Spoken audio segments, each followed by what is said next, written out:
है बी वाला होगा है। देख लो, देखिए ये है चार्ज, यहीं पर लिख दे रहा है, ठीक है। ये दो चार्ज बॉडी है, इस पर चार्ज क्यू है, यहां पर भी चार्ज क्यू है, तो ये रिपेल होंगे। इनके बीच मान लीजिए सेपरेशन है R, centre to centre, separation हमेशा सेंटर टू सेंटर होता है। ये दिया हुआ है two identical charge conducting sphere and we have their centres separated by certain distance, हमने उसको आर ले लिया। Charge on each sphere is Q and the force of repulsion between them is F. तो कितना हो जाएगा एफ की value, F equal to ये हो गया, एफ इक्वल टू के लिखो या 1/4 pi epsilon not Q1 Q2, तो Q square by R square, ये एक इक्वेशन हो गया। अब थर्ड आइडेंटिकल चार्ज है जो पहले हम A से, ये है A, तो इसको आप चाहे तो QA इक्वल टू A लिख सकते हैं Q, और ये B है तो QB इक्वल टू भी Q है।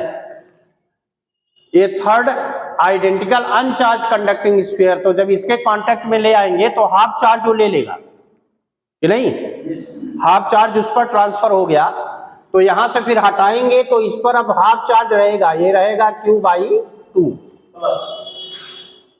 ठीक है। उसके बाद जो अनचार्ज था वो भी Q/2 ले लिया, अब इस पर इसके कांटेक्ट में लाएंगे तब टोटल चार्ज कितना हो जाएगा, Q प्लस Q/2, तो ये हो जाएगा 3Q/2। अब जब रिमूव करेंगे तो हाफ चार्ज इस पर रहेगा, हाफ चार्ज उस पर चला जाएगा, तो यहां पर जब चार्ज आएगा तो अब आपका हो जाएगा इसका हाफ, यानी 3Q/4, ये हो जाएगा 3Q/4। अब इनके बीच रिपल्सिव फोर्स कितना है ये निकालना है। मान लो F डैश है, तो ये मान लो F डैश है, तो F डैश कितना हुआ 1/4 pi epsilon not Q/2 3Q/4, तो 3/8 अलग कर लो और Q square by R square, ये हो गया, तो कितना हो गया 3/8 टाइम्स हो गया F, यही है F डैश, तो 3/8 टाइम्स B है।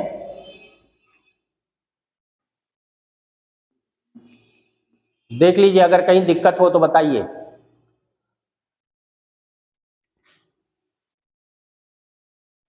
पहले इसके कांटेक्ट में लाएंगे और उस पर चार्ज नहीं है, और स्फीयर कैसे है आइडेंटिकल है, तो हाफ चार्ज इसमें से वो ले लिया, तो उस पर हो गया Q/2 और इस पर भी रह गया Q/2। जब सेपरेट करेंगे फिर जो अनचार्ज था उस पर चार्ज Q/2 आ गया, अब इसके कांटेक्ट में लाएंगे तो टोटल चार्ज हो गया Q प्लस Q/2 यानी 3Q/2। जब सेपरेट करेंगे तो आधा इस पर रह जाएगा, तो 3Q/4 और आधा उस पर थर्ड चार्ज पर रहेगा, हमें उससे कोई मतलब ही नहीं है। तो अब चार्जेस कितने हैं Q/2 और 3Q/4, इन्हीं का प्रोडक्ट क्या आया 3/8, बाकी 1/4 pi epsilon not Q square by R square रहेगा ही, तो 3/8 F हो गया, तो आपका यही B वाला पार्ट सही है। चलिए जल्दी चलिए।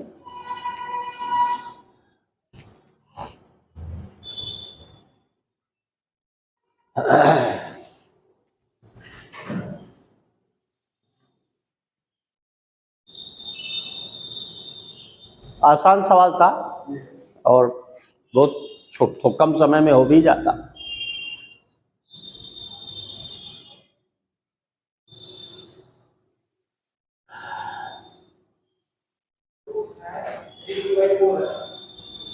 हाँ, जब ये पहले तो जब इसके कांटेक्ट में लाए थर्ड को तो वो Q/2 ले लिया कि नहीं लिया, तो Q/2 इस पर रह गया।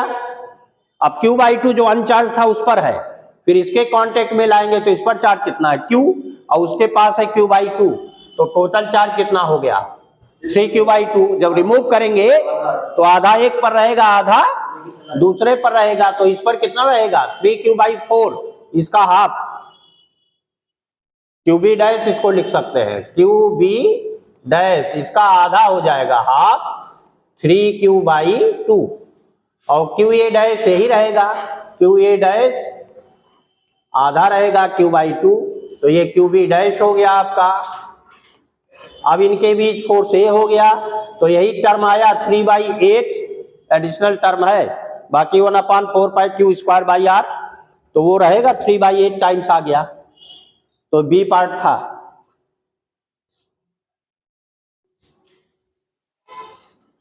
हो गया? क्लियर है कि कहीं दिक्कत है? अब बोलो पीछे, दिक्कत नहीं है ना? है? सेकंड क्या है?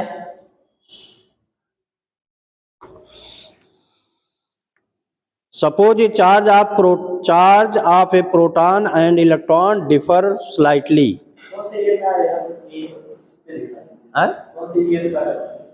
ये किसी साल का तो नहीं है, कूलम लॉ पर है ऐसे ही। 2017 दिल्ली में पूछा था ये, दिल्ली का है ये।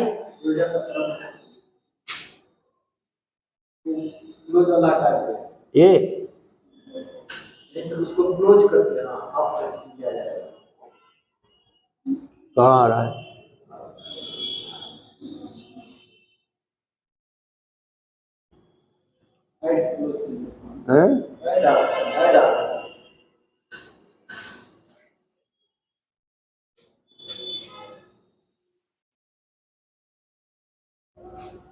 नीट में नहीं आया है ना? कौन सा क्वेश्चन? ये 2 क्वेश्चन। हाँ यही है, यही है, यही चार्ज लो। चलो ठीक है।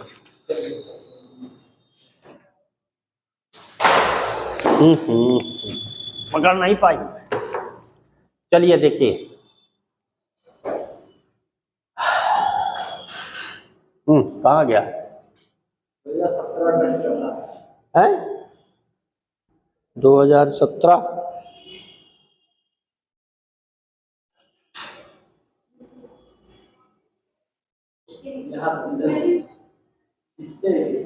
ये भी क्वेश्चन बताना है। चलो 2017 का ये क्वेश्चन है, ठीक। अब देख लीजिए, the diagram below show region of equipotential surface है।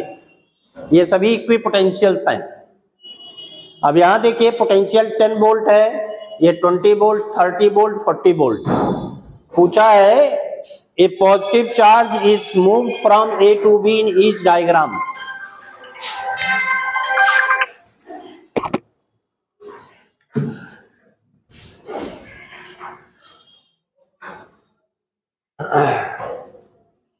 यहां से एक चार्ज को यहां तक डिस्प्लेस किया गया ए टू बी, तो पोटेंशियल डिफरेंस कितना है? 40 माइनस 10। यहां पर 40 वोल्ट है और यहां पर 10 वोल्ट है, तो 40 माइनस 10 वोल्ट पोटेंशियल डिफरेंस है। तो a positive charge is moved from A to B in each diagram, तो perpendicular to the equipotential surface है कि नहीं? तो इसका मतलब इलेक्ट्रिक फील्ड के डायरेक्शन में है। इक्विपोटेंशियल सरफेस के परपेंडिकुलर होता है इलेक्ट्रिक फील्ड, बताया गया है।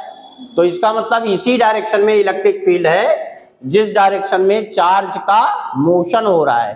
तो W क्या होगा? वर्क डन होता है Q इंटू V या delta V। W equal to हो जाएगा Q डेल्टा V। तो ये आपका हो गया W इक्वल टू, नहीं आया, ये हो गया W आया नहीं, W इक्वल टू होता है Q इंटू डेल्टा V। तो हर एक केस में क्या आएगा? Q इंटू 30, तो 30 Q आएगा। इतना जूल सब में वर्क डन है। यहां से यहां भी देखिए, A टू B अगेन 10, 20, 30, 40, यहां A to B again 10, 20, 30 volt. सभी में यहां भी 10, 20, 30 और 40, हर एक केस में पोटेंशियल डिफरेंस सेम है और जो डिस्प्लेसमेंट है वो फील्ड के डायरेक्शन में है। तो सभी में वर्क डन वही होगा, 30 Q जूल सेम होगा, किसी में डिफरेंट नहीं है। अब अगर एक सरफेस यहां पर एक सरफेस से दूसरा सरफेस, अगर उसी सरफेस पर डिस्प्लेसमेंट होगा तो वर्क डन 0 हो जाता, लेकिन यहां पर उस पर नहीं है, एक से दूसरे पर है, जिनके बीच पोटेंशियल डिफरेंस है 40 माइनस 10, यहां भी 40 minus 10, 40 minus 10 again 40 minus 10 and perpendicular to the equipotential surface. इसका मतलब in the direction of electric field है, तो वर्क डन मैक्सिमम है और Q इंटू डेल्टा वी, तो डेल्टा वी कितना हुआ 40 माइनस 10 30 हो गया, और Q चार्ज है, तो हर केस में इन ईच केस कितना आएगा, सेम 30 है, 30 हाँ सेम होगा, in all the 4 cases the work done is same. तो ये आपका सही है, पहला वाला क्वेश्चन आपका पहला ऑप्शनल इसमें है, ये वाला होगा।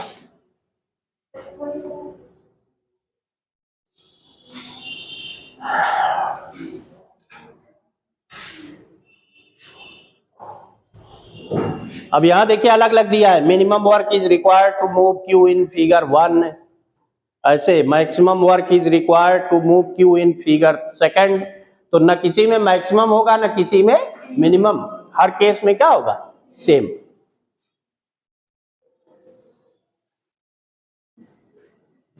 क्लियर है? अब इसमें तो कुछ बताना नहीं है, लगाने की जरूरत तो उतना थी नहीं, उसे लगा भी दिया था। अब आगे देखिए,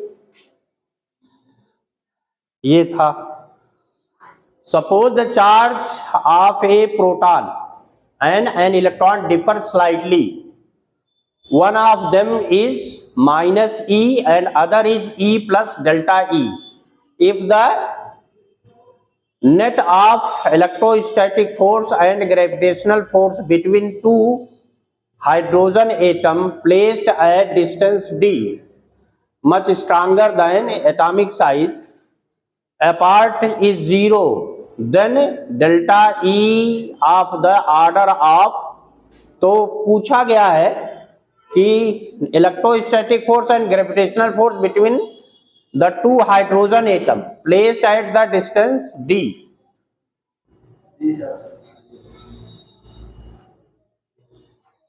ये 0 है ना,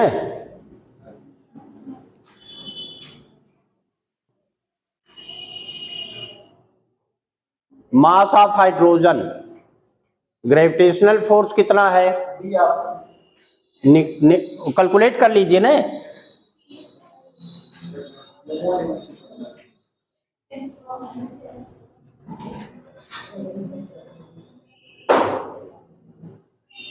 हाइड्रोजन एटम में एक प्रोटॉन है और एक इलेक्ट्रॉन है, तो प्रोटॉन का चार्ज डेल्टा ई है, एक्सेस डेल्टा ई एक्सेस है, तो इसका मतलब क्या हुआ, एक हाइड्रोजन एटम यहां पर है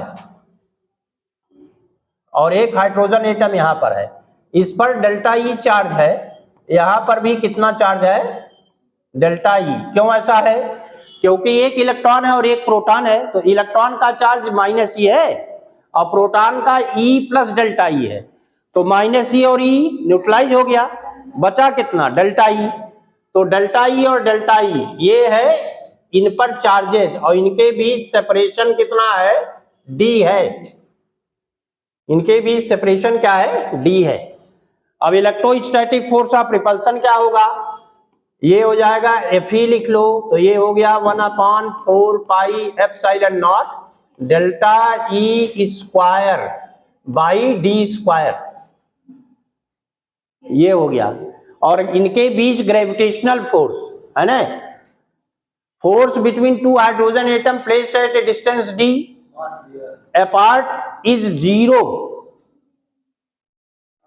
कि नहीं, if the net of electrostatic force and gravitational force दोनों का सम क्या है 0 है, इसका मतलब इक्वल और अपोजिट होंगे, तो एक अट्रैक्टिव होता है ग्रेविटेशनल फोर्स और इलेक्ट्रोस्टैटिक फोर्स क्या है रिपल्सिव है, तो ये इलेक्ट्रोस्टैटिक हो गया आपका रिपल्सिव, ये एफ ई है, और ग्रेविटेशनल क्या होता है अट्रैक्टिव होता है। और एफ जी कितना होता है, F G equal to capital G m1 m2, तो m square again by D square, अब ये इक्वल है तभी तो नेट जीरो होगा, तो इक्वल इसको इक्वेट कर दीजिए, तो ये होगा F E equal to F G. अब इसी से कैलकुलेट कर लो कितना आ गया, ये हो गया 1/4 pi epsilon naught delta E का स्क्वायर अपॉन डी स्क्वायर, और ये हो गया capital G M square by D square.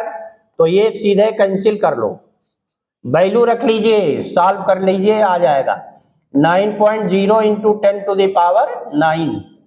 Delta E की वैल्यू कैलकुलेट करना है कि नहीं, delta E square equal to 6.67 10 to the पावर -11 इंटू मास दिया हुआ है 1.67 10 to power -27 10 to the power -27 इसका स्क्वायर।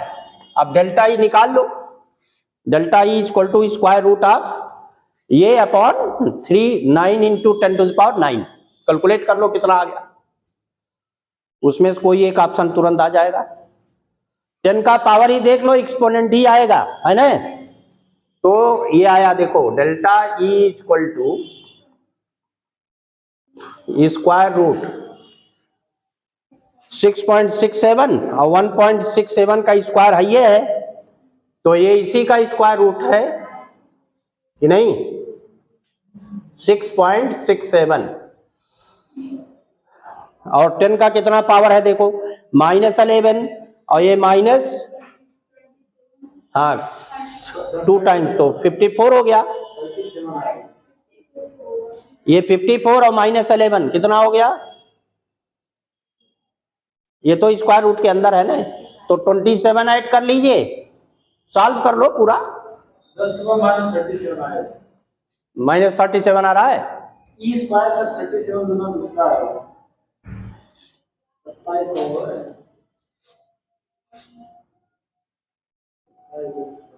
37 आ रहा है। 37 हाँ देख लीजिए कैलकुलेट करके। सर जी सर 27 वहां से केवल है, यहाँ पर ज्यादा है, 10 के पावर 9 ऊपर जाए, ये 27 है और ये 11 है और ये 9 का स्क्वायर रूट है ना। हाँ तो 27 का भी तो स्क्वायर है, नहीं तो स्क्वायर है, तो ये हमने 27 अलग कर लिया और इसका स्क्वायर रूट कर लिया, नहीं ये 20 का तो 10 होगा, वही तो 37 तो 37 आएगा, -37। वही तो। और बाकी इसके क्लोज तो है नहीं, तो यही आएगा, यही आ जाएगा। और सर जी इसका 6.67 1.6 अरे वो सब तो छोड़ दीजिए, एक्सपोनेंट देख लीजिए, इसके क्लोज और कोई नहीं है। जैसे कहीं 36 होता और 35 या 38 होता तब आप फिर निकालते, तो जब उतना आ गया तो बाकी इसे मतलब है नहीं, तुरंत आ जाएगा।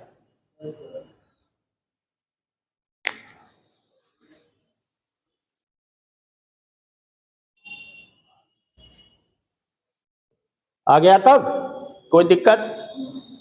चलिए, और है इसमें ना 19 वगैरह का भी होगा।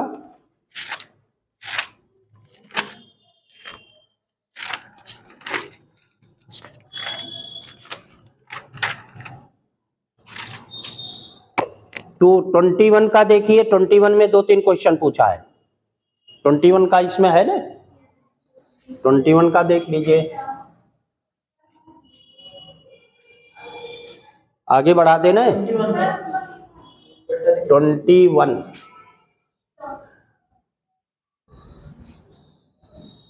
21 का हो गया,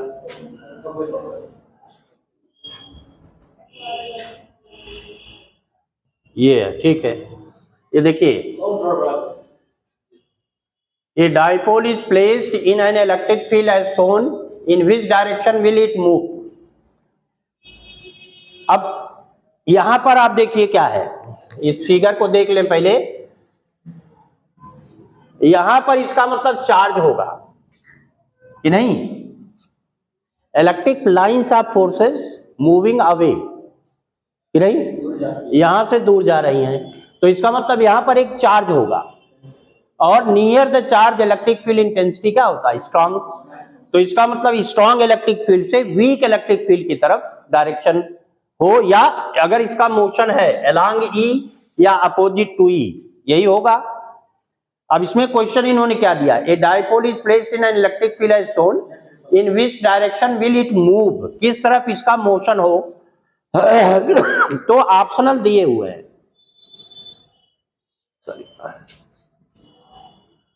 यहाँ से क्लोज हो जाएगा। इसका देखिए, towards the right as it potential energy will increase, तो जब राइट में, राइट माने इस साइड में, तो ई घटेगा। पोटेंशियल एनर्जी क्या होता है, पोटेंशियल एनर्जी है यू, आपका कितना है यू, नहीं आ रहा है, अब लिखिएगा पोटेंशियल एनर्जी यू, तो पी डॉट ई है कि नहीं है, PE cos theta, PE cos 0, तो P इंटू ई हो गया। अब P तो फिक्स है, P तो इस डाइपोल का है ना, P का डायरेक्शन क्या है, P का डायरेक्शन -2 प्लस है, -2 प्लस है, ये है P। और ये अपोजिट है माइनस, तो इसका मतलब कि cos 180 लिख दे कि नहीं, 180, तो ये माइनस में आ जाएगा। अब towards the right as its potential energy will increase, इधर जाएगा तो पोटेंशियल एनर्जी इंक्रीज करेगा, क्योंकि ई तो डिक्रीज कर रहा है, ई क्या हो रहा है, डिक्रीज कर रहा है ना, राइट में ई डिक्रीज कर रहा है, तो पीई भी डिक्रीज करेगा और माइनस पीई इंक्रीज करेगा। तो towards the right as its potential energy will increase, तो यही ऑप्शन होगा। अगर चार्ज इधर माइनस होता, इधर प्लस होता, तो ये आ जाता, अभी ये ऑप्शन होगा।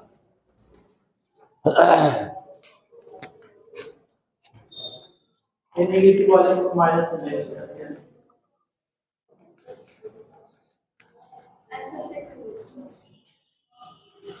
हैं। P dot E towards the right as its potential energy will increase, towards the left as potential energy will increase, left में इंक्रीज करेगा, E इंक्रीज कर रहा है तो ये तो डिक्रीज कर जाएगा। Towards the right as its potential energy will decrease, towards the right its potential energy will decrease, तो E डिक्रीज होगा तो PE डिक्रीज हो जाएगा और माइनस पी इसका मतलब इंक्रीज होगा। तो towards the left as it potential energy will increase, ये नहीं होगा, ये ऑप्शन होगा। निगेटिव वैल्यू है ना, तो फोर्थ ऑप्शन आएगा, ये नहीं होगा। कहाँ है देखो, कहाँ पर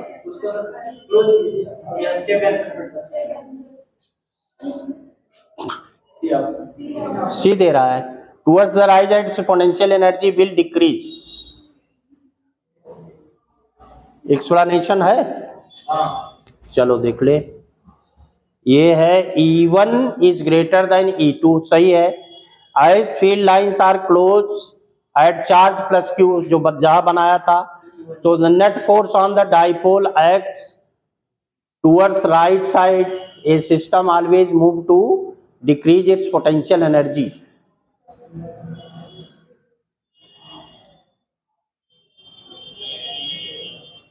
आप जो क्वेश्चन दिया है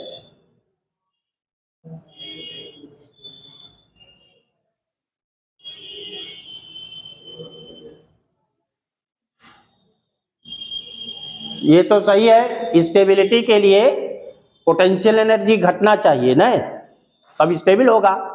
अब पोटेंशियल एनर्जी घटने का मतलब है मोर निगेटिव, मोर निगेटिव होगा तभी तो घटेगा, क्योंकि अपोजिट डायरेक्शन है ई और पी का। तो मोर निगेटिव के लिए किधर आना चाहिए, टुवर्ड्स द चार्ज, तो सही तो दिया है, सी ही होगा। माइनस पी डॉट ई है ना, PE cos P dot E है, यहां फोर्स से मतलब ना लिखो, यू इक्वल टू क्या होता है, पी डॉट ई, एनर्जी है वो। तो जितना ही ज्यादा निगेटिव होगा उतना ही वो स्टेबल होगा। स्टेबिलिटी गेन करने के लिए मोर निगेटिव होना चाहिए, तो सी ऑप्शन सही है। बी का थीटा होगा। हाँ तो cos 180 होगा ना। अगर इधर लाएंगे तो 180 होगा। नहीं नहीं लाएंगे नहीं हर केस में, क्योंकि डायरेक्शन आप ई पी देखो ना, यहाँ माइनस है और यहाँ प्लस है फिगर में, तो ये पी का डायरेक्शन है और ये ई का डायरेक्शन है, तो पी और ई के बीच कितना एंगल है 180 डिग्री है ना, और पी डॉट ई होगा तो क्या आएगा माइनस पी ई। अब ई घटेगा तो पीई घटेगा, इसका मतलब माइनस पीई बढ़ जाएगा, तो जब पी बढ़ेगा तो पीई बढ़ेगा, तो माइनस पीई घटेगा। नेगेटिव वैल्यू घटती है ना कि नहीं? अरे -3 बड़ा है कि -2? -2 बड़ा है, -3 छोटा है, -4 उससे भी छोटा है ना, तो कम से कम होना चाहिए। तो कम एनर्जी के लिए क्या होगा, इधर आना चाहिए, इधर टुवर्ड्स द चार्ज, ये डिस्प्लेसमेंट होना चाहिए, यानी आपका चार्ज यहां पर है। पास आने पे भी बढ़ेगा, लेफ्ट जाने पे भी बढ़ेगा, यहां पर है बढ़ेगा तो लेफ्ट, ये है चार्ज, यहां पर है ना चार्ज, तो ये आपका था। देखिए ये यहां पर -q है और यहाँ क्या है +q है, तो p का डायरेक्शन उल्टा है, ये है, इसमें एरो दूसरा बनाया हुआ है, p है -2 प्लस, क्वेश्चन में देखिए, अभी ये हटाते हैं, क्वेश्चन में ये है, ये यहाँ पर ये देखिए -q2 +q। अब ये यहाँ पर समझिए, p की डायरेक्शन से माइनस से प्लस की होती है, ये है, ये देखो माइनस प्लस नहीं, ये है p, यही तो होता है -2 प्लस डाइपोल में। अब E का डायरेक्शन ये है तो U कितना है, U है, ये होता है P डॉट E, कितना होगा PE cos 180, तो 180 माइनस में है, -PE होगा।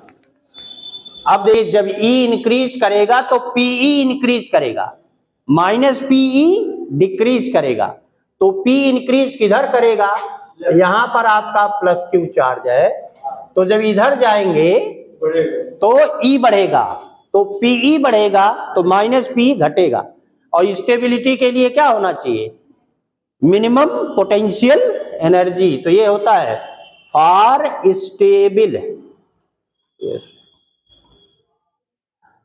इक्विलिब्रियम क्या होना चाहिए, मिनिमम होना चाहिए पोटेंशियल एनर्जी। तो इसका मतलब जब इधर जाएगा तो ज्यादा स्टेबल होगा, यानी इसका मतलब कि स्टेबिलिटी के गेन करने के लिए कहाँ मोशन करेगा, टुवर्ड्स लेफ्ट, तो इसमें यही है towards the rise at potential energy will decrease. नहीं सही तो दिया था ये,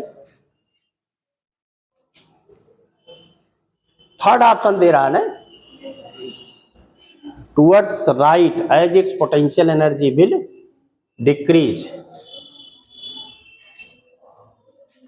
राइट जब चलेगा E घटेगा, E घटेगा तो PE घटेगा, तो घटेगा कहाँ, -PE बढ़ेगा।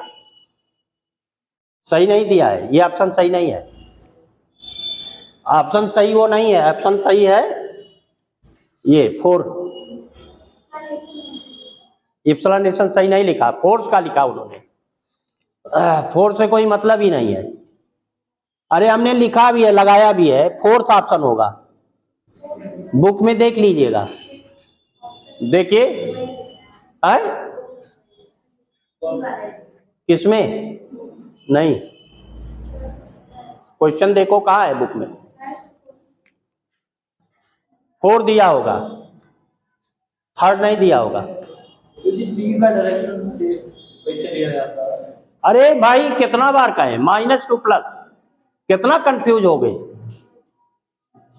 P का डायरेक्शन होता है -2, कितना बार पढ़ोगे तब आएगा, कहीं भी +2 माइनस नहीं, केमिस्ट्री में होता है क्वेश्चन इसमें बुक में।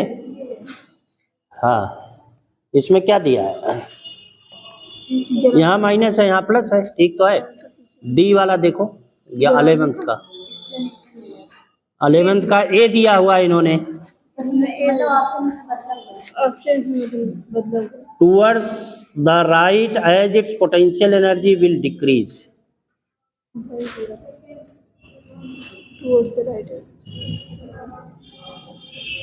ये लिखे भी हो, will move in direction of stability, है ना। तो स्टेबिलिटी के लिए किधर मूव करना चाहिए? हाँ।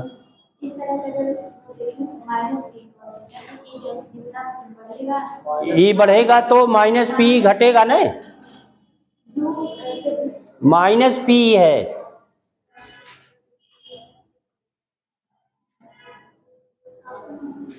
अगर ई बढ़ाएंगे तो माइनस पी, अगर थोड़ा ऐसे माइनस पी बढ़ेगा। कितना है एनर्जी?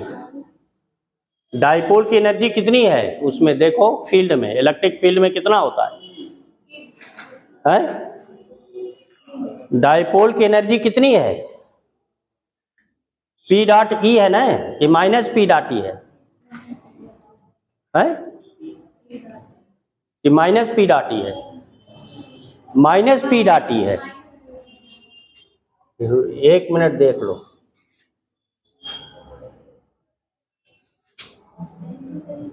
है? इसमें इन्होंने ऑप्शन चेंज कर दिया ना, ऑप्शनल ऊपर नीचे लिखा है, देखो हमने लिखवाया होगा, माइनस पी डॉट ई है ना पोटेंशियल एनर्जी। क्या लिखे हो? Potential energy of dipole in electric field. अरे लिखे होगे, पोटेंशियल एनर्जी हमने खूब डिस्कस भी किया है अलग अलग केस में। अरे उसके बाद ही होगा, वर्क डन जहां लिखे होगे माइनस पी डॉट ई ने। हाँ तो ये है, सही है, ये देखो सही लिखा है ऑप्शन, यह है U इक्वल टू है, हाँ U इक्वल टू है माइनस पी डॉट ई, ये है ना। अब आपका जो सिस्टम है ये देखिए, ये हो जाएगा minus P E cos 180 degree, तो ये हो गया प्लस पी ई, है ना, प्लस पी ई हुआ। तो जब ई डिक्रीज करेगा तो पीई डिक्रीज करेगा, तो फॉर स्टेबिलिटी पीई मिनिमम होना चाहिए। तो इसका मतलब जब ये राइट मूव करेगा तो पोटेंशियल एनर्जी डिक्रीज करेगा, तो यही होगा, towards the right at potential energy will decrease. तो ये सही है, सही लिखा है ऑप्शन। लेकिन ये है फार्मूला, याद रखिएगा, ये है, ये लिखवाया होगा हमने, लिखा है ना, हाँ तो उसी से आया है।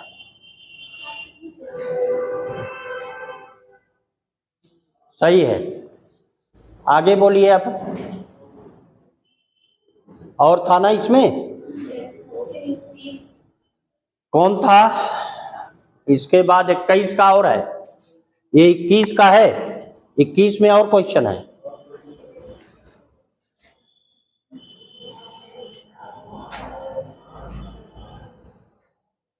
ये two charged spherical conductors of radius r1 and r2 are connected by a wire. Then the ratio of surface charge density of the sphere sigma 1 upon sigma 2 is radius r1 और r2 है, तो ये देखिए सी होगा option, सही है, ये आएगा। ये two charge spherical conductors of radius r1 और r2 कनेक्टेड बाय ये वायर, इनको वायर से कनेक्ट कर दिया गया, तो सेम पोटेंशियल पर होगा। क्या हो जाएगा? Same potential.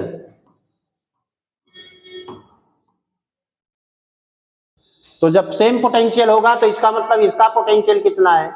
1/4 pi epsilon not Q1 by R1, और इसका कितना है 1/4 epsilon not Q2 by R2, ये कैंसिल हो गया तो Q1 by R1 equal to हो गया Q2 बाई R2।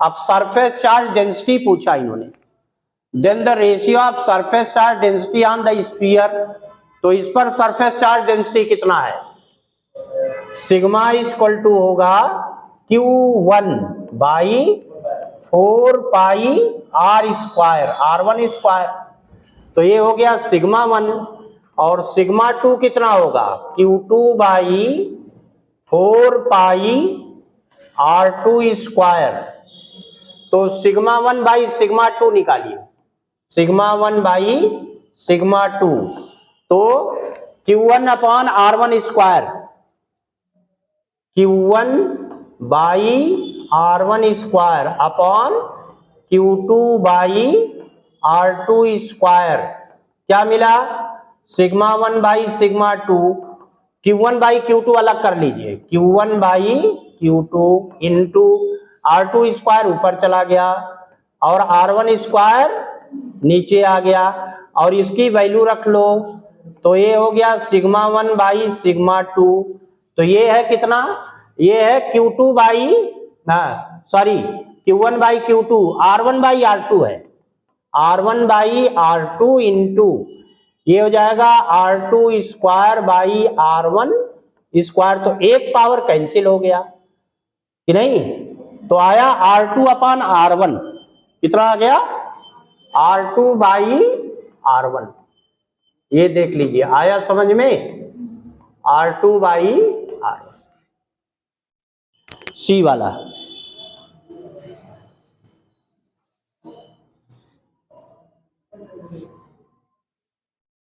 अरे चेक क्या करोगे, लगा के देख लो ना,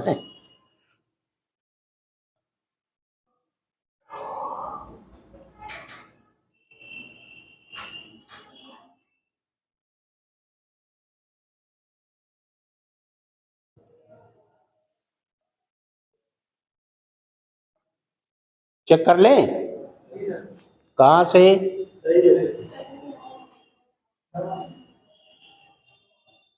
अरे सही आएगा भाई,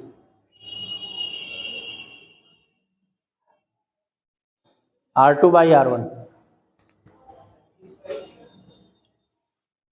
है?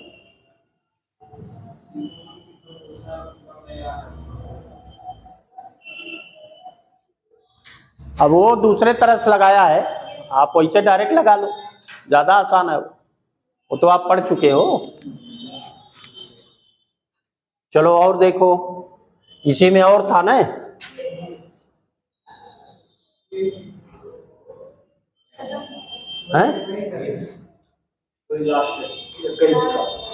यही है, चलिए ठीक है। 27 drops of same size are charge at 220 volt each, they combine to form a big drop, calculate the potential of big drop, तो बहुत क्लियर है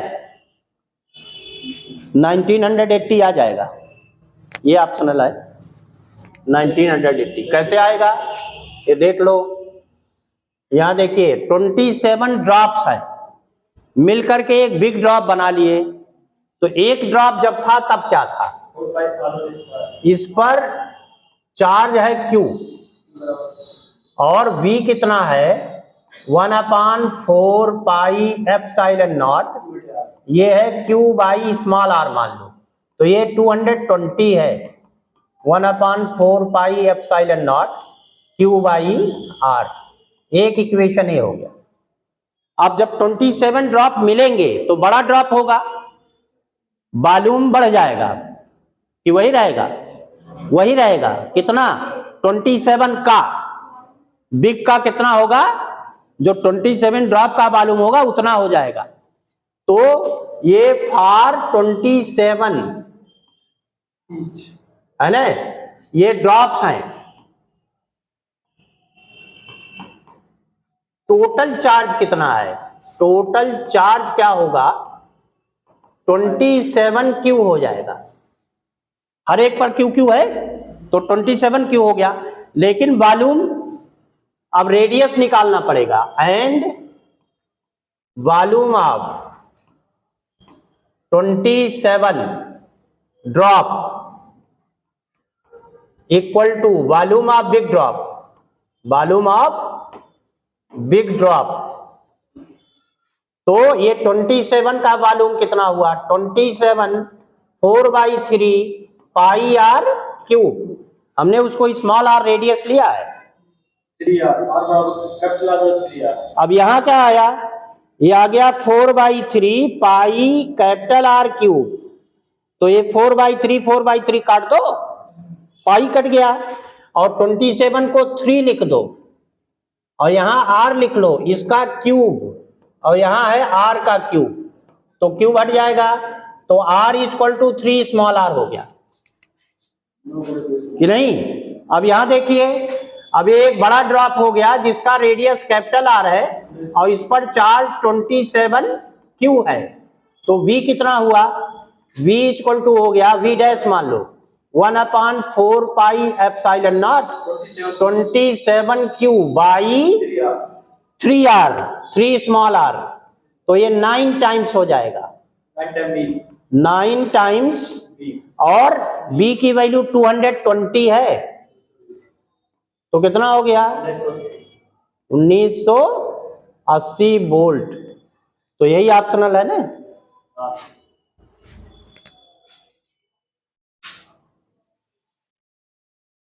ये भी बुक का ही क्वेश्चन है, देख लीजिए।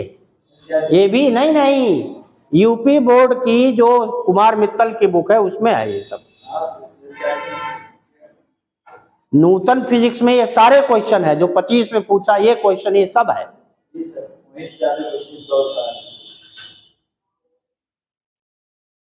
क्लियर है सबको। कैपेसिटी भी पूछ लिया जाता है इसी तरह से।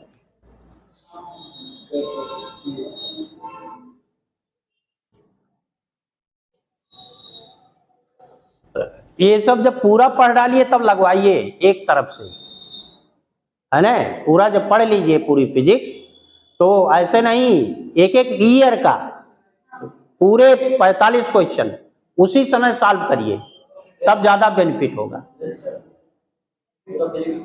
है ना।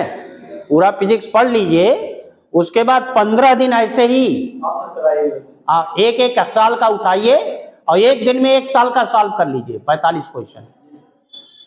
केवल यही है, करा दूंगा ना, करा देंगे, उसमें कोई वो थोड़ा है।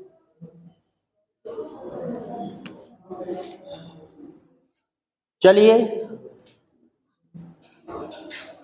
अब तो नहीं है, केमिस्ट्री इसके बाद है, इसमें 21 वाले में नहीं सर, क्वेश्चन तो है 20 का क्वेश्चन है। 20 का तो बता चुके हैं, 22 में है, 19 में है।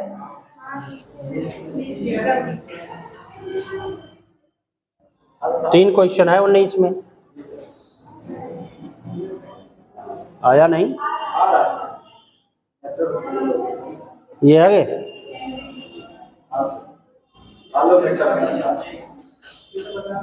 ये hollow metal sphere of radius uniformly charge electric field बता चुके हैं, बताए हैं 19 का बता चुके हैं, 19 वाले सभी बताए हैं शायद। और इसका फिगर भी बताया था, ये भी पूरा थ्योरी ही है। 2 point charge A and be having charge plus Q, ये भी बताया था 25% वाला, सब बताए थे। 19 का बता चुके हैं। 22 का एक है, देख लीजिए, 2022 में है। 22 का देखिए, 22 में शायद नहीं बताए हैं। 6 चार्ज, हाँ, ये नहीं बताए अभी, ये 6 charges plus q minus q plus q minus q plus q minus q are fixed at the corner of a hexagon of side D as shown in figure. The work done in bringing a charge q naught to the center of the hexagon from infinity is 0 हो जाएगा। 0 होगा ना कि नहीं हो जाएगा? Centre पर potential 0 है, और इन्फिनिटी पर भी पोटेंशियल जीरो है, तो वर्क डन क्या होगा? जीरो। तो आंसर तो सीधे है, देख लीजिए जीरो लिखा होगा, ये है बी वाला ऑप्शन होगा, चेक कर लीजिए, ये जीरो है, देख लीजिए पोटेंशियल डिफरेंस जीरो है, तो क्या है? जीरो आएगा। सर अगला क्वेश्चन देखिए। ठीक है, the angle between the electric lines of force and the equipotential surface 90 degree, तो अभी बताया था इक्विपोटेंशियल सरफेस और इलेक्ट्रिक फील्ड के बीच एंगल, electric field is always perpendicular to the equipotential, theory में ही बताए हैं कई बार, अभी क्वेश्चन में भी बताया था, ये बताए हैं, बस इतना ही है। Two hollow conducting sphere of radius r1 r2 have equal charges, the potential would be, चलिए जिसका रेडियस छोटा होगा पोटेंशियल बड़ा होगा कि नहीं? अरे चार्जेस सेम है ना, to hollow conducting sphere of radius r1 r2 have equal charges, तो क्यू बी होता है 1/4 pi epsilon Q by R, तो जिसमें आर छोटा होगा पोटेंशियल ज्यादा होगा, पोटेंशियल आर छोटा है R2 का, तो पोटेंशियल बड़ा होगा R2 में। More than bigger drop, more than smaller drop, तो more on smaller drop, B वाला छोटा है तो पोटेंशियल ज्यादा होगा, चेक कर लो। सर हाँ? अगर यही सेंटर के बीच तक पूछा जाता, बीच तक क्या मतलब सरफेस के अंदर हॉलो है या हालो है तो सेम रहता है ना, सेंटर के अंदर, सेंटर के स्फीयर के अंदर हालो स्फीयर है, तो अंदर potential is same at each point, कि नहीं?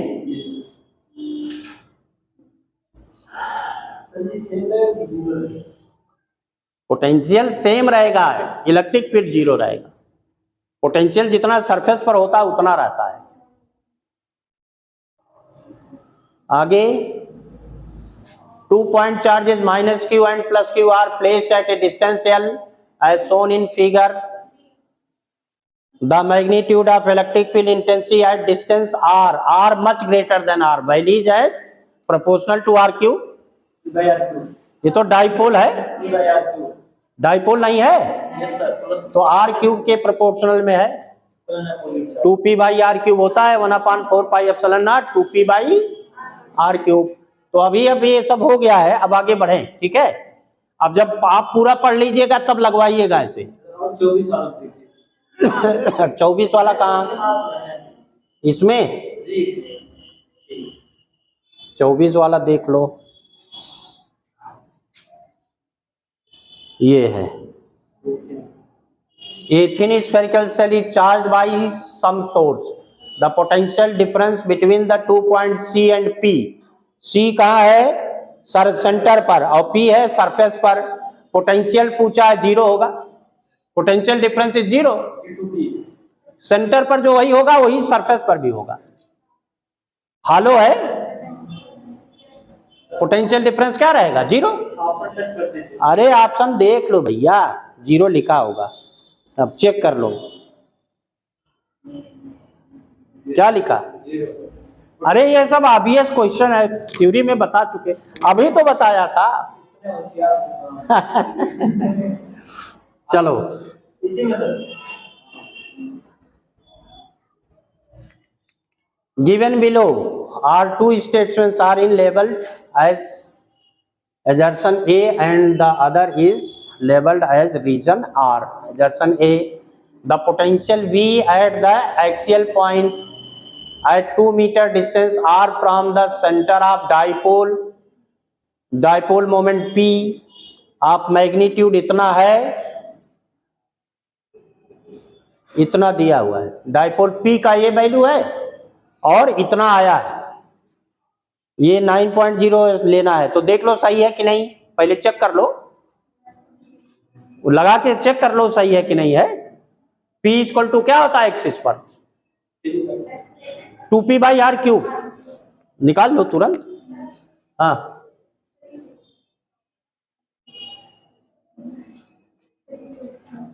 अरे भाई पहले इसको देखो ना, क्वेश्चन बाद में देखना, लगाओ ना,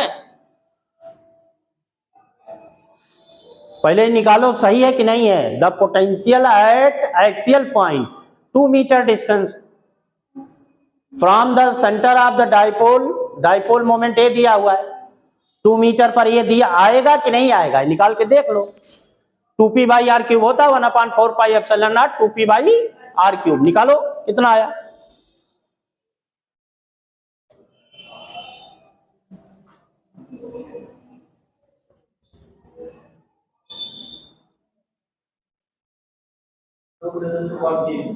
लिखा है ना, तो ये सही है, तो एजर्शन इज करेक्ट कि नहीं, एजर्शन क्या है, सही है। अब आपका उसका रीजन देखो, एक्सप्लेनेशन क्या दिया है, reason v equal to 2p by 4 pi epsilon naught R square, गलत दिया है, आर क्यूब होता है, नहीं पोटेंशियल आर स्क्वायर होता है, पोटेंशियल है ना, पोटेंशियल क्या होता है, आर स्क्वायर, तो सही है। आर स्क्वायर पर लगाए हो ना कि आर क्यूब पर लगाए हो, आर स्क्वायर पोटेंशियल पूछा है, फील्ड नहीं, आर क्यूब तो वो गलत है पहला।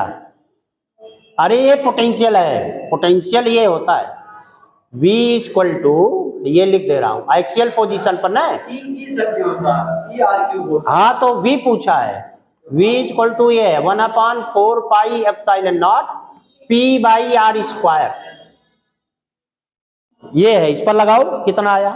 इलेक्ट्रिक फील्ड थोड़ा पूछा है, पोटेंशियल पूछा है, 18 आ जाएगा, 18 तो वो नहीं आया है, ये सही गलत है ना। 2p बाई ये भी गलत है, 1/4 pi epsilon naught p by R square होता है, 2p नहीं होता है, v है v, तो ये भी गलत है कि नहीं, तो ऊपर वाला सही होगा, अगर p हो 2p हम लगा है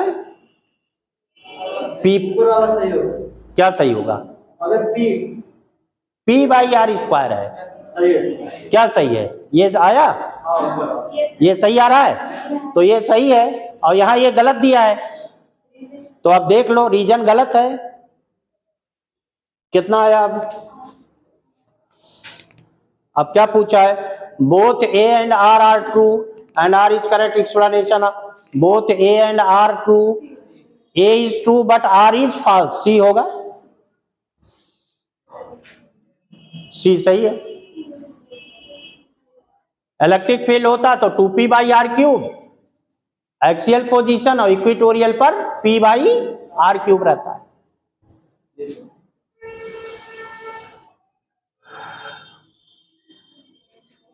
और ऊपर चलिए, और है आगे हमारा आज टर्न दूसरा है ना, ठीक। अब यही एक क्वेश्चन देख लो, हम आगे हमारा शेड्यूल जो है आज इलेक्ट्रोमैग्नेटिक इंडक्शन का है। According to Gauss's law of electrostatic, electric flux through a close surface depending on किस पर, चार्ज पर, क्यू बाई एप्सिलॉन नॉट होता है, क्यू बाई, अब ऑप्शनल देख लो, द एरिया ऑफ सरफेस गलत है, the quantity of charge enclosed by the surface, तो यही सही है, बी वाला ऑप्शनल जो आपका है, कौन सही है, बी, ये सही है। The shape of the surface गलत है, द वॉल्यूम इनक्लोज्ड बाय, सब गलत है, क्या सही है, बी। अब ऑप्शनल जानते ही हो, चेक करो चाहे नहीं, चेक कर लो, C, B, the quantity of charge enclose by the, तो थ्योरम है पूरा, अगर पूरा थ्योरी जो हमने पढ़ाया है पढ़े हो तो एक भी ऐसा नहीं होगा जो ना लगा पाओ, अब नहीं पढ़े रहोगे तो कहां से लगाओगे। चलो अब आगे हम पढ़ा रहे हैं, ठीक है, कौन सा, चलो देख लो ये भी, A charge Q microcoulomb is placed at the center of a cube. The flux coming out any one of the phase will be 1/6 times Q by epsilon naught. केवल m1/6 कर लो, एक फेज से पूछा है, सेंटर में रखा है जब, चौथा ऑप्शन, तो कौन आया? चौथा q/6 एप्सिलॉन नॉट 10⁻⁻⁶। हाँ सही है, 4 चेक कर लो।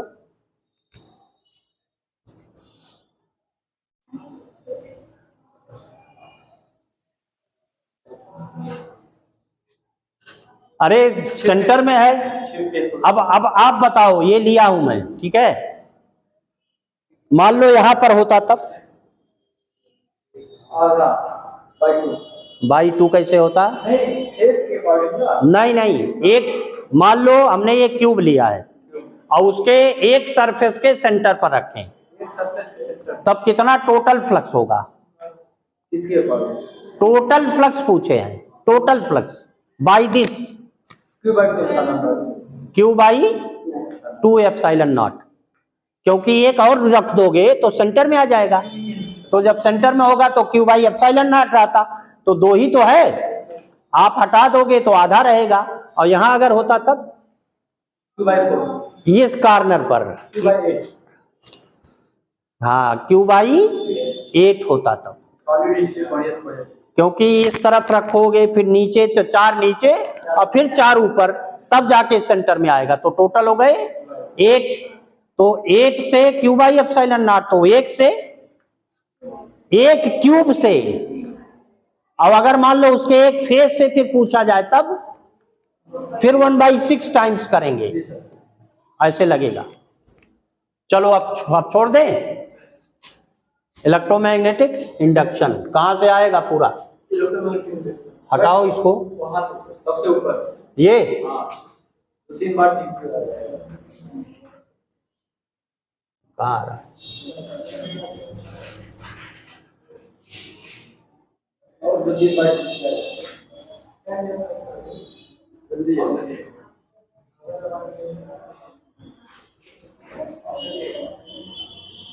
ठीक करो, ठीक करो, देखो कहां सारे क्वेश्चन इसमें हैं।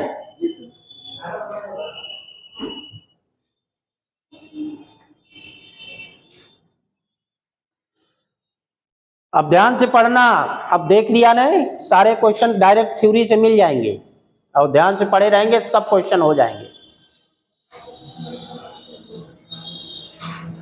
Electromagnetic induction,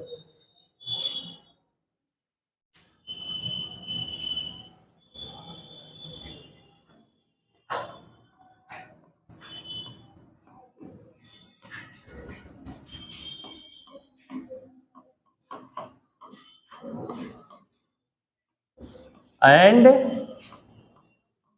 AC alternating current, ये पूरा पार्ट है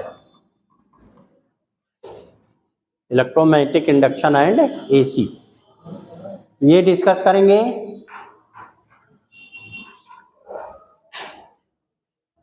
इसके बाद हम सीधे चलेंगे dual nature radiation, atom and nuclei और सेमीकंडक्टर डिवाइस, यही इतना पोर्शन कवर करेंगे।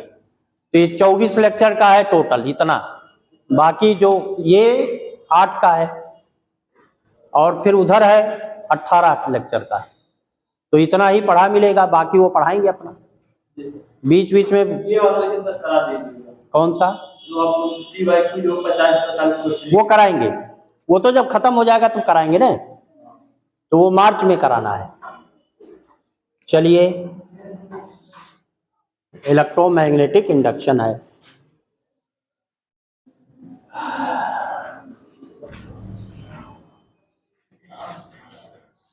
इसमें है फैराडेज एक्सपेरिमेंट, फैराडेज एक्सपेरिमेंट है। इलेक्ट्रोमैग्नेटिक इंडक्शन आया कैसे, मेन पार्ट ये है, और वो है क्या।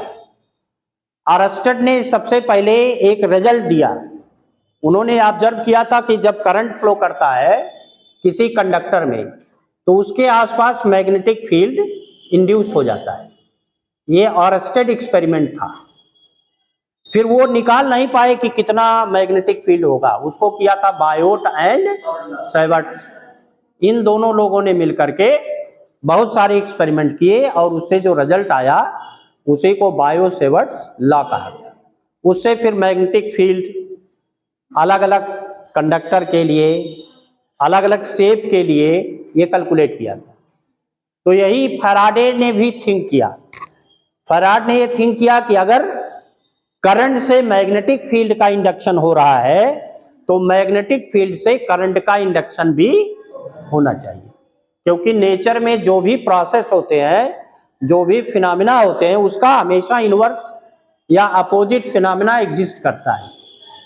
तो उन्होंने 1825 में इस पर एक्सपेरिमेंट स्टार्ट किया।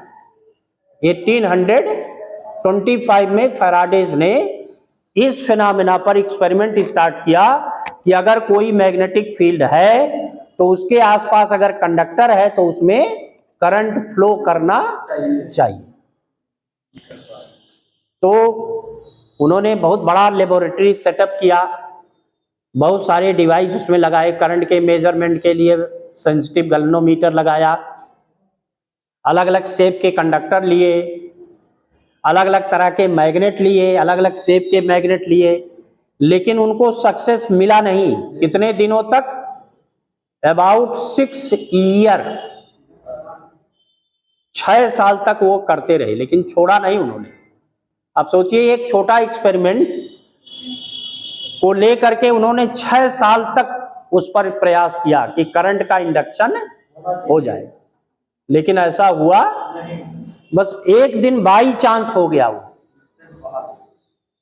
जब उन्होंने मैग्नेट को फेंका, गुस्सा गए, गुस्से में मैग्नेट को फेंक दिया। तो जब मैग्नेट को फेंका तब उन्होंने देखा कि गैल्वेनोमीटर में एक डिफ्लेक्शन आया। तो वो मूविंग कॉइल गैल्वेनोमीटर लगा रखा था, जिसमें एक बार डिफ्लेक्शन आ जाए तो काफी देर तक उसमें सिंपल हार्मोनिक मोशन होता रहता है।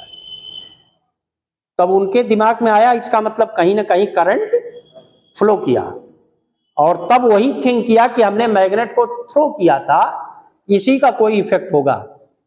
फिर मैग्नेट को उन्होंने स्टेशनरी होने दिया और फिर जा करके जो प्रोसेस उन्होंने पहले किया था उसी को दोहराया। तो जब दोहराया तो देखा कि फिर से करंट फ्लो किया। तो यही था उनका एक्सपेरिमेंट। फिर इस पर उसको उन्होंने सिस्टमेटिक प्रोसेस से मैग्नेट का और कॉइल का मोशन कराया, रिलेटिव मोशन, और अलग अलग डायरेक्शन में करंट का मेजरमेंट किया। यानी अलग अलग डायरेक्शन में करंट का डिफ्लेक्शन उसमें आया गैल्वेनोमीटर में। जब मैग्नेटिक पोल को कॉइल के पास या कॉइल से दूर ले गए, उसके डायरेक्शन में, उसके परपेंडिकुलर अलग अलग डायरेक्शन में, तो उन्होंने एक रिजल्ट ऑब्जर्व किया। वही रिजल्ट कहलाया इलेक्ट्रोमैग्नेटिक इंडक्शन। और वो फैराडेज रिजल्ट क्या थे? जैसे अगर एक कॉइल हमने ले रखा है, अब ये क्लोज्ड लूप है, अगर जैसे ये क्लोज्ड लूप है, लेकिन इसमें कोई हमने करंट का सोर्स नहीं लगा रखा, कोई सेल नहीं लगा रखा, कोई ईएमएफ नहीं लगा रखा है। लेकिन उन्होंने ये ऑब्जर्व किया कि जब हम किसी मैग्नेटिक पोल को, जैसे मान लीजिए नॉर्थ पोल है, नॉर्थ पोल को हम इसके पास ले आ रहे हैं, तो इसमें एक डिफिनिट डिफ्लेक्शन आ रहा है, इसमें एक एंटी क्लॉकवाइज डायरेक्शन में करंट फ्लो कर रहा है। इसका मतलब ये इधर डिफ्लेक्ट हो जा रहा है। कैसा करंट फ्लो कर रहा है? Anti clockwise. कैसे? कब? जब नॉर्थ पोल को पास ला रहे हैं। यही जब नॉर्थ पोल को फिर दूर ले गए, सेम रही एक्सपेरिमेंट। तो जैसे ही नॉर्थ पोल को दूर ले जाने लगे,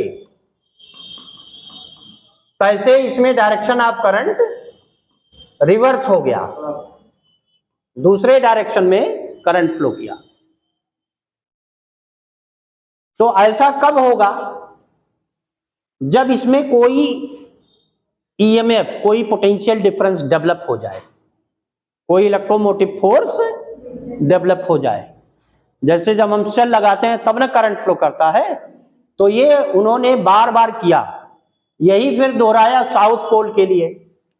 इसी तरह से अगर हम साउथ पोल को ले और कॉइल के पास ले आए, जैसे ये है, मान लो अभी हमने नॉर्थ लिया था, अब साउथ पोल को ले आए तो इसमें क्लॉकवाइज करंट फ्लो करता है, यानी इस तरफ डिफ्लेक्शन होता था।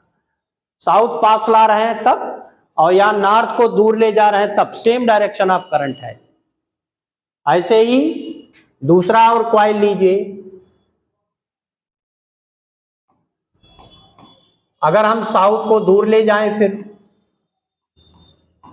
तो इसमें फिर एंटी क्लॉकवाइज डायरेक्शन में करंट फ्लो करता है, फिर गैल्वेनोमीटर में एक डिफरेंट डिफ्लेक्शन शो करता है।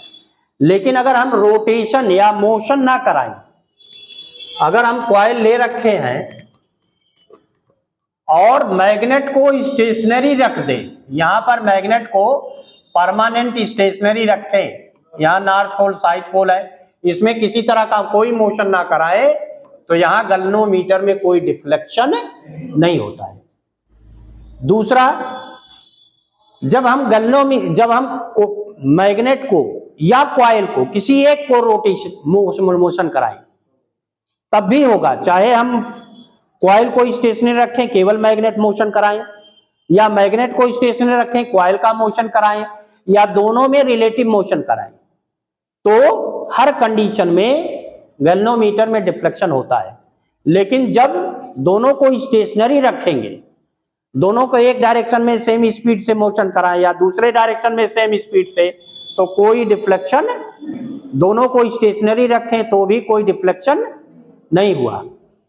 और जब स्पीड बढ़ा दिया उन्होंने, मैग्नेट और कॉइल के बीच में जो मोशन करा रहे हैं, मोशन की स्पीड को बढ़ाया तो डिफ्लेक्शन और बढ़ गया, स्पीड को घटाया तो डिफ्लेक्शन और घट गया, स्पीड बढ़ाया तो डिफ्लेक्शन बढ़ा और स्पीड घटाया तो डिफ्लेक्शन घटा। तो इससे उन्होंने 4 रिजल्ट कंक्लूड किए। उन्होंने ये कहा कि जब कभी रिलेटिव मोशन होता है किसी कॉइल और मैग्नेटिक पोल में तो अगर वो क्लोज्ड लूप है तो उसमें करंट का इंडक्शन हो जाता है। लेकिन करंट कब इंड्यूस होगा?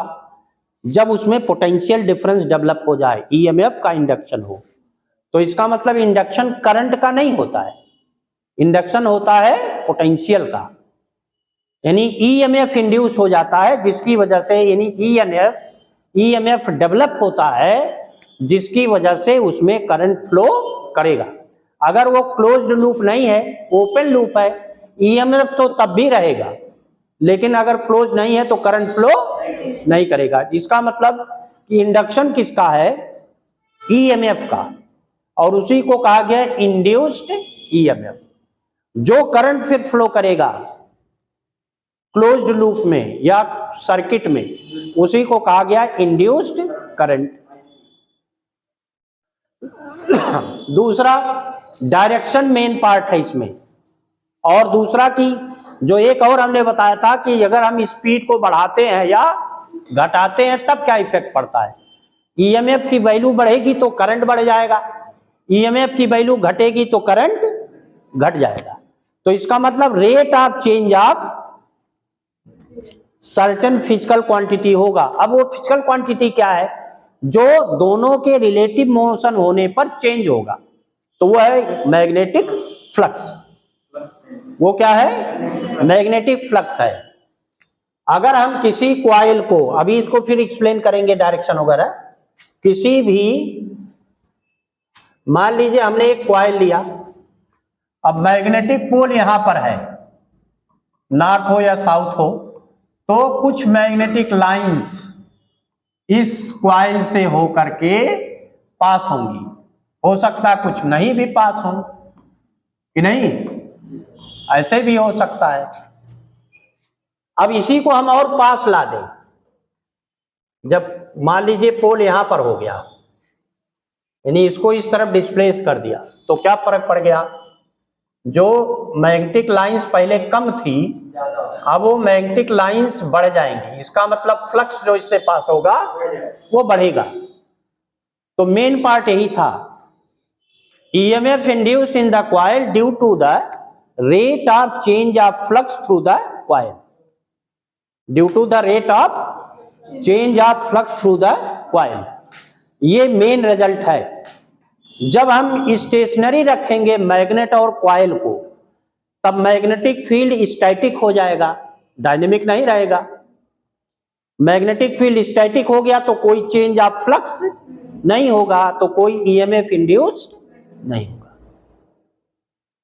दूसरा, लेंज ने एक रिजल्ट और दिया और उन्होंने ये बताया कि इसमें मैकेनिकल एनर्जी कन्वर्ट हो जाता है इलेक्ट्रिकल एनर्जी में। एक बड़ा कंसेप्ट है, किसने दिया?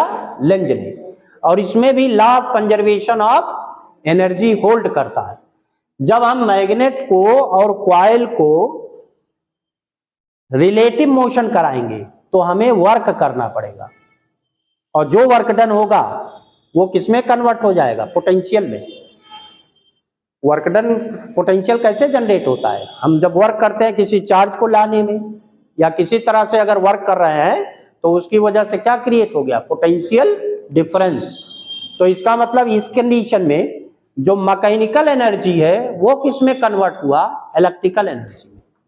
तो in the electromagnetic induction mechanical energy is converted into the electrical energy by the effect of magnet, by the effect of. ये लेंज ने एक बड़ा लॉ दिया था और उन्होंने ये कहा कि जो इंडक्शन होगा उसका जो पोलरिटी है, ईएमएफ की पोलरिटी किधर प्लस होगा और किधर माइनस होगा, ये इस पर डिपेंड करेगा कि किस तरह का मोशन है, किस तरह के पोल का हम मोशन कराते हैं। अगर हम नॉर्थ पोल का मोशन टुवर्ड्स द कॉइल करा रहे हैं तो कॉइल के उस एंड पर फिर नॉर्थ क्रिएट हो जाएगा, जिससे वो रिपेल करे, यानी क्लोज आने का अपोज करे, पास आने का अपोज करे, माने चेंज ऑफ फ्लक्स का अपोज करे। तो इसका मतलब हुआ उन्होंने एक डायरेक्शन दिया पोलरिटी का कि ईएमएफ का पोलरिटी इस तरह का होगा कि वो हमेशा उस कांच का अपोज करे जिससे उसका इंडक्शन होता है। उसी को कहा गया लेंज लॉ। फैराडे ने 2 लॉ स्टेट किए इलेक्ट्रोमैग्नेटिक इंडक्शन का। पहला तो ये कहा कि जब रिलेटिव मोशन होगा तब ईएमएफ इंड्यूस्ड होगा, और जैसे ही रिलेटिव मोशन बंद हो जाएगा ईएमएफ का इंडक्शन भी बंद हो जाता है।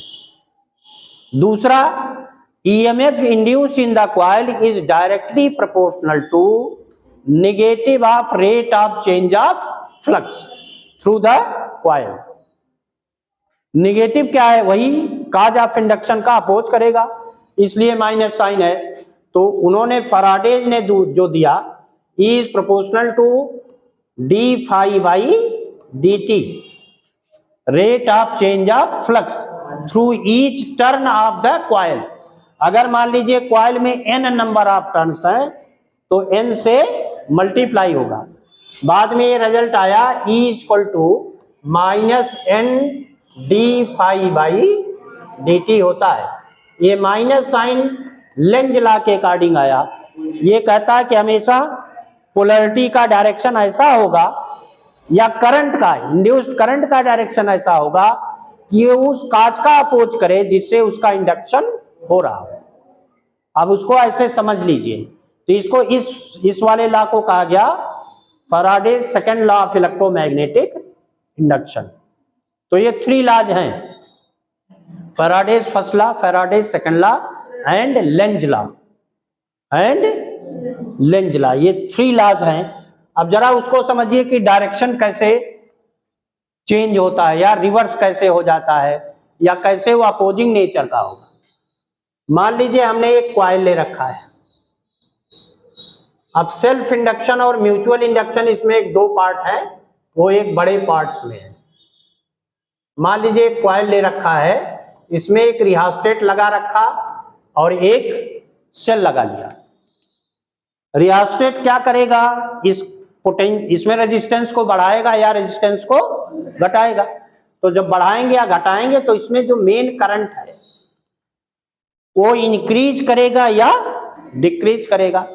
अगर हम स्टेशनरी करंट को रखते हैं, यानी करंट को स्टडी रखते हैं, तब तो कोई इंडक्शन नहीं होगा। इंडक्शन कब होगा? जब यहां स्विच को ऑन करेंगे तो करंट का इंडक्शन हो जाएगा, यानी ईएमएफ का इंडक्शन होगा, जिसकी वजह से करंट फ्लो करेगा। फिर इस अगर वही स्टेबल करंट फ्लो करता रहे तो बीच में कोई इंडक्शन नहीं होता है। फिर जब करंट को ऑफ करेंगे तो फिर इंडक्शन होगा, बट डायरेक्शन इज रिवर्स्ड। पहले के अपोजिट डायरेक्शन में अब डिफ्लेक्शन आएगा अगर कोई हमने यहां पर गैल्वेनोमीटर लगा रखा है तब। जब हम कॉन्टिन्यूअसली करंट को इंक्रीज कराएं या कॉन्टिन्यूअसली करंट को डिक्रीज कराएं तो इसमें कॉन्टिन्यूअस एक इंड्यूस्ड करंट फ्लो करने लगता है। इसका मतलब कि तब इलेक्ट्रोमैग्नेटिक इंडक्शन होगा। मान लो मेन करंट इंक्रीज करा रहे हैं तो इंड्यूस्ड करंट ऐसा होगा, ये होगा इंड्यूस्ड करंट, यानी मेन करंट ऐसे फ्लो कर रहा है और इंड्यूस्ड करंट उसके क्या होगा? अपोजिट। तो इसका मतलब इंक्रीज का अपोज करेगा वो, यानी घटाने का प्रयास करेगा ना। करंट को बढ़ा रहे हैं मेन करंट को, तो अपोजिट डायरेक्शन में फ्लो करके वो इंक्रीज जो हो रहा है उसको उसका अपोज करता है, यानी घटाने का प्रयास करता है। और अगर मेन करंट को इंक्रीज कराएं तो ये कंडीशन हुआ। डिक्रीज कराने पर क्या बनेगा? डिक्रीज कराने पर डायरेक्शन रिवर्स हो जाएगा। करंट मान लो यही है मेन करंट, लेकिन करंट की वैल्यू को धीरे धीरे कम करें तो मेन करंट के साथ इंड्यूस्ड करंट हो जाता है, ये हो जाएगा इंड्यूस्ड करंट, यानी मेन करंट के डायरेक्शन में फिर फ्लो करेगा, जिससे वो जो कम हो रहा है उसको मेंटेन करने का प्रयास करे। तो इसका मतलब वो कमी का अपोज करता है। तो ये होता है डायरेक्शन, कि किस डायरेक्शन में इंड्यूस्ड करंट फ्लो करेगा। दूसरा, इसको तो ऐसे समझ सकते हो कि डायरेक्शन क्या है मेन करंट का जिससे इंडक्शन हो रहा है। मैग्नेटिक पोल का कैसे समझ सकते हैं? मैग्नेटिक पोल का ऐसे, जैसे मान लीजिए ये हमने कॉइल लिया, अब यहां एक गैल्वेनोमीटर लगा रखा है, हम नॉर्थ पोल को पास ला रहे हैं, नॉर्थ पोल को पास लाए हैं, वो सेल्फ था, करंट उसमें हमने करंट को इंक्रीज करा रहे थे या डिक्रीज करा रहे थे, वो हम सेल्फ इंडक्शन में डिस्कस करेंगे। सेल्फ है वो भी एक मोड है इंडक्शन का। तो जब नॉर्थ को पास लाएंगे तो यहां नॉर्थ डेवलप हो जाएगा, नॉर्थ पोल डेवलप हो जाएगा पास वाले पर। नॉर्थ और नॉर्थ क्या होते हैं? रिपेल। हम पास ला रहे हैं तो रिपेल करेगा वो, जिससे उस पास आने का अपोज करे। तो अब नॉर्थ माने क्या हुआ? ऐसे बनाओ या नहीं, ये हो गया या नहीं, क्या डायरेक्शन दिया? Anti clockwise. तो सर्किट में करंट एंटी क्लॉकवाइज होगा। अब जब दूर ले जाएंगे तो, अगर दूर ले जाए तब क्या हुआ?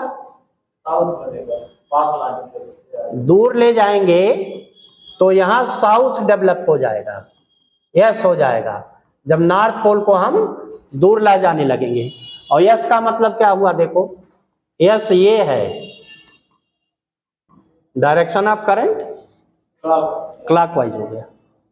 यहां समझिए एन और एस का सिंबल, एन का मतलब एंटी क्लॉकवाइज करंट, एस का मतलब क्लॉकवाइज करंट। तो जब नॉर्थ प्लस लाएंगे तो यहां नॉर्थ डेवलप होगा, तभी न पास लाने का अपोज करेगा, तो करंट का डायरेक्शन एंटी क्लॉकवाइज हुआ।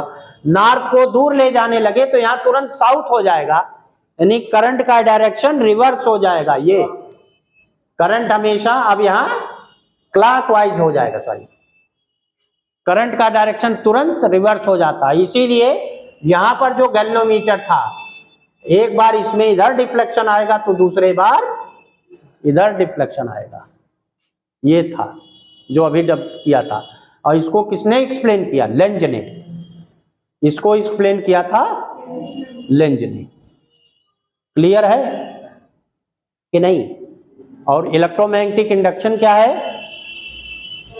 The phenomena of induction of EMF in the coil due to the rate of change of flux through the coil is called electromagnetic induction. EMF in the coil is called induced EMF, and if coil is closed loop, then current flow through the coil is called induced current. Clear है? और two Faraday's law है related to electromagnetic induction. पहला उन्होंने क्या कहा कि EMF induced in the coil till relative motion take place, it last as the relative motion stop. जैसे ही रिलेटिव मोशन बंद हुआ इंडक्शन खत्म हो जाएगा. सेकेंड लॉ क्या है? The EMF induced in the coil is directly proportional to rate of change of flux linked with the coil. तो E इक्वल टू जो माइनस साइन हमने लगाया वो तो opposing nature according to the Lenz law. Lenz law क्या है? The polarity of EMF in the coil is always which oppose the cause of induction or will which oppose the rate of change of flux linked with the coil. इस तरह का polarity होगा कि हमेशा उसको rate of change of flux का क्या करे? अपोज करे. तो this is the Lenz law. Clear है कि नहीं? इसी को लिखवाना है. टाइम है? चलिए टाइम हो गया. अगले दिन सीधे आएंगे, पहले लिखवा देंगे कुछ, फिर म्यूचुअल इंडक्शन, सेल्फ इंडक्शन, ये सब डिस्कस करना है.